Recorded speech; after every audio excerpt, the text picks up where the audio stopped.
What's up everyone, this is Ujjwal Srivastav and in this video I will recommend you 6 books from 6 different genres, so let's begin. So the first book that I'll recommend is Prophet by Khalil Gibran. This is a book that I read 6 months ago and I want to say that it has been very important part of my life.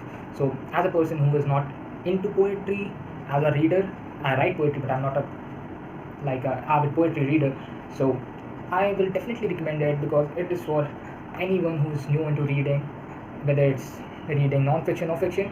You should definitely read this book up because it has 26 prose poems that talk about different aspects of our life, from love, work, children, money, and it will give you a new point of view, a new perspective that is philosophical and also applicable even after so many years. Like, this book was written in 1923 and it has been translated in 50 other languages since then, but still the lessons, the wisdom of this book could be applied even in 2021, and that's why I would recommend this book. And also, to tell you a little more about this book, there's a man called Al Mustafa who is very wise and he has spent 12 years in exile, and now he is about to go to his homeland.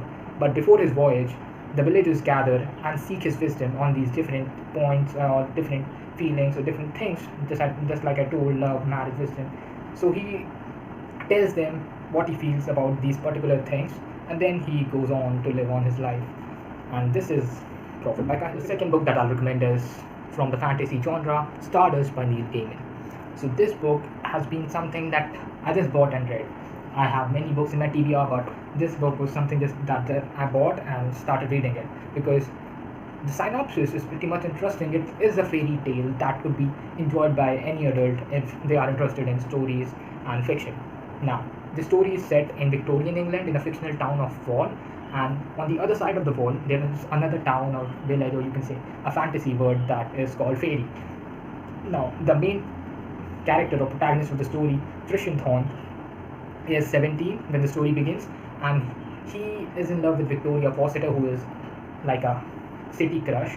Every boy of the city is in love with her or claims to be, but and that way he is making promises to Victoria that if she's going to give him a kiss or if she's going to marry him, he is going to do this or that. And at that moment, a star falls down. So there's a shooting star that they both witness at the same time, and he promises her that he'll bring that star to her, and then they'll marry and stuff like that. But then he leaves his house and he goes back to that place that has been restricted, the world of fairy, and there he encounters a star. That star is not the star we see in the sky. That star is pretty different. There are witches in that town. There are dwarfs and there are speaking trees. So there is a lot of different stuff that is going on the other side of the wall, and you should definitely pick this book up because it has around 200 pages and it is a short read, yet it is very intriguing, very interesting, and definitely a page turner of fantasy genre. So the third book is All the Bright Places by Jennifer Levin. It is of young adult genre. It was written in 2014, and it is a book that I was hesitant to pick up because I saw the movie and I was not sure whether I should read it or not, but I think my decision was right because the book was more better, like always. So, talking about the book, it follows a story of Theodore Finch and Violet Markey. They both are depressed or anxious in their own way. Violet has lost her elder sister, and Theodore has been feeling like a freak and a weird kind of kid all his life because of several reasons. He is the kind of person who thinks he will not fit in, and I was able to relate, but that's another thing. Now, talking about Violet Markey, she's a person who writes, who enjoys doing stuff, but after the death of her sister, she's been a stranger to herself. So when these two people meet each other at a point where they both were looking down from a very good height, they start following each other. Like, basically, Theodore makes the first move, but then they involve in a group project and they are friends with each other and stuff like that. That's the basic YA stuff in the first part. But the book turns and makes a great impact from the end of the second part and the whole third part. Like, those last 120 or 140 pages were amazing.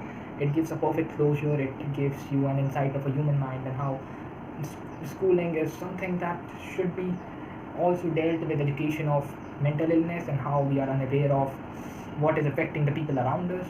Like, it is different from 13 Reasons Why, but it has a few elements that are portrayed in a better way. The only thing that I didn't like about this book was that it had only two characters around whom the story revolved mostly. Like there were other characters that were good and they were described in a very good way. The writing was beautiful, but a few frames of them would have been like cherry on the top. So the fourth book is Angel and Demons by Dan Brown. So Dan Brown is a renowned author, and unfortunately, even after his masterpiece writing and his amazing thrillers, his books are sold for just 100 rupees in Indian market. People just buy them and then sell it. I don't know why, because maybe they are thick and are time bound.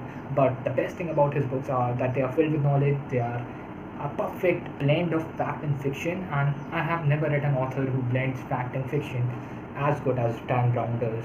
Also, he has told several times that he does a research before writing his book, so he's not the kind of person who just sits and writes. So his books are worth binging on. So talking about this book, it has around 619 pages, and it is the first book of Robert Langdon series, a character who is a Harvard professor, symbologist, and he encounters a fax in which there is a symbol. He decodes it, and then he receives a call from CERN, which is an international organization or institute that is related to science. And then he gets to know that an antimatter, which is just opposite of matter, has been stolen from the CERN Institute, and if it would not be replaced in 24 hours, there would be a massive blast and obliteration will take place. So to avoid this destruction at Vatican City, where there's a congregation in order to select the new pope, Robert Langdon, along with a few other people, encounters these symbols and he decodes them. There's a lot of things going on. There are several plot twists. There are many things that you will find amazing, and it is a perfect blend of fact and fiction. All I can say. That's all I can say about Dan Brown. So do check this book out if you want a thriller that is full with knowledge and is a page turner at the same time. Book number 5 is Picture of Dorian Gray by Oscar Wilde, the same author who wrote Canterville Ghost, a book that was used by CBSE and former years. Now, talking about this book, it is a classic that has been in controversy after it was published, but the writing of this book is so smooth that even if you're a person who's not into classic will enjoy it. Apart from its amazing writing style, I will say that the philosophical aspect of this book are something that you need to address.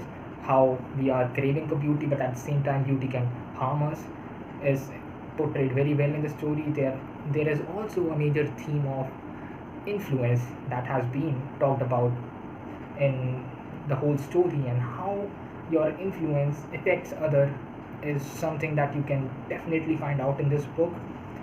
It is a classic for a reason.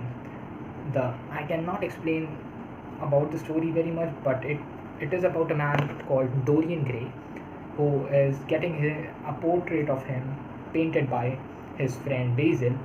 But at that time, he encounters a man called Henry, and this man Henry, who is friend of Basil, makes Dorian come into his influence, and everything that Henry says changes Dorian's mind. And at the same time, before his portrait is complete, Dorian wishes that he will even sell his soul in order to maintain his beauty for as long as he is alive. And that is the time when his words come true. He never grows old, but the portrait sees changes, and it affects everything that happens as time passes. And even though Dorian Gray as a person never grow old, and he always stays young and beautiful and adorable, his portrait sees every single effect of his actions and its consequences. So last book that I'll recommend for today is As a Man Thinketh by James Allen. It is a very short book. It has approximately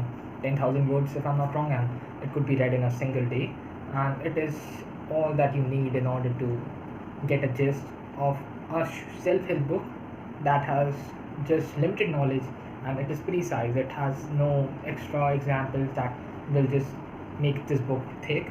It is very precise, to the point, and it has been recommended by various successful people.